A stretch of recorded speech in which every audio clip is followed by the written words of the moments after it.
రూపశ్రీ అనే విద్యార్థిని ఆత్మహత్య వార్త చూసి చెల్లించిపోయానని AP state women commission chairperson Gajjala Venkatalakshmi అన్నారు. దాని వెనుక కారణాలు తెలిసాక మరింత బాధేసిందని చెప్పారు.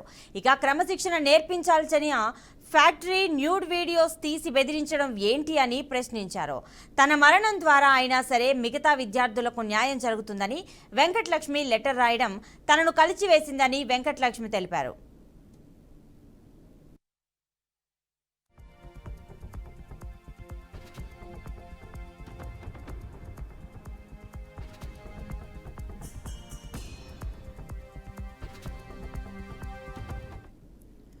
రూపశ్రీ అనే విద్యార్థిని ఆత్మహత్య వార్త చూసి చెల్లించిపోయానని AP state women commission chairperson Gajjala Venkatalakshmi అన్నారు.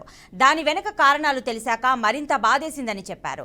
క్రమశిక్షణ నేర్పించాల్సిన ఫ్యాకల్టీ న్యూడ్ వీడియోస్ తీసి బెదిరించడం ఏంటని ప్రశ్నించారు. తన మరణం ద్వారా అయినా సరే మిగతా విద్యార్థులకు న్యాయం జరుగుతుందని వెంకటలక్ష్మి లెటర్ రాయడం తనను కలిచివేసిందని వెంకటలక్ష్మి తెలిపారు.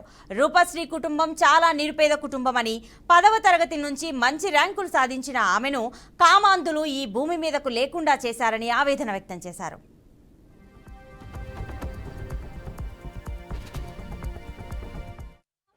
ఏ ఒక్కరిని వదిలిపెట్టము. ఇంత దారుణమైన అమానుషమైన ఘటన.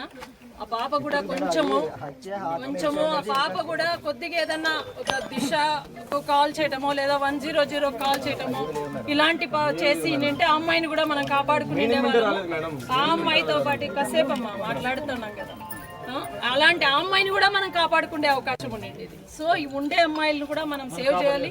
తప్పకుండా ఏ ఒక్క బిడ్డ ఇట్లాంటి పరిస్థితులను ఎదుర్కోకుండా మాత్రం మనం చేద్దాం. దయచేసి వీళ్ళు మాత్రం కొంచెం చూసుకోండి. లేని విషయం కానీ, పైన లాక్ లేని విషయం కానీ, అదేవిధంగా వార్డెన్ హస్బెండ్తో సహా ఇక్కడే ఉన్న విషయం కానీ, లైంగిక వేధింపులకు పాల్పడి ఆ అమ్మాయి ఎవరికీ చెప్పుకోలేనటువంటి వేదనను అనుభవించి, అదేవిధంగా నేనే కాకుండా చాలామంది విద్యార్థినీలపైన ఇదే విధంగా జరుగుతోంది.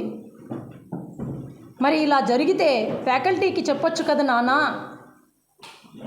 అంటారు కదా నాన్న, ఫ్యాకల్టీనే ఇలా చేస్తే నేను ఎవరికి చెప్పుకోను అంటూ ఆ విద్యార్థిని నా మరణం ద్వారా అయినా సరే అందరికీ న్యాయం జరగాలని కోరుకున్న విధానం మరింత కలచివేసింది. కనీసము టెర్రస్ పైన 2 అడుగులు కూడా లేని గోడ, ఆ గోడ